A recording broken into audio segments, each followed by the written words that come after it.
రోజు అందరూ వదిలిపెట్టారు నీ బంధువులు, స్నేహితులు. నీ దగ్గర అన్ని ఉన్నప్పుడు తినడానికి వచ్చిన వాళ్ళు, అన్ని ఉన్నప్పుడు నీ దగ్గర అనుభవించడానికి వచ్చిన వాళ్ళు, ఏమీ లేనప్పుడు ఒంటరి వాడిగా నేను వదిలిపెట్టి వెళ్ళిపోయారేమో. నమ్ము ప్రియ దేవుని బిడ్డ, పట్టుకో యేసయ్యను గట్టిగా. ఈ ఓట మాత్రం వదిలిపెట్టదు నువ్వు. యేసయ్యను మాత్రం విడిచిపెట్టదు పరిస్థితులలో. అయినా మనుషులందరూ నెట్టి నేను గోతులో పడేశారా, నువ్వు నీటి ఓట దగ్గర ఉన్నావో లేదో చూసుకో.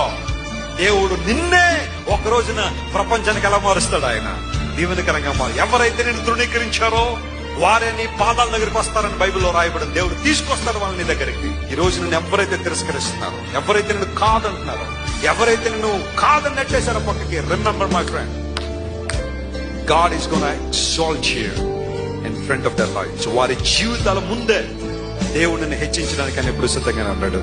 స్తోత్రం చెప్పండి, హల్లెలూయా. ప్రపంచంలో డబ్బు గాని, అందము గాని, హోదా గాని, స్నేహితులు గాని, బంధువులు గాని, లోక సంబంధం అనుభవాలు గాని ఇవ్వలేని సంతృప్తి నా యేసయ్య దగ్గర ఉంది. దేవుడు నామమున స్తోత్రం కలుగును గాక.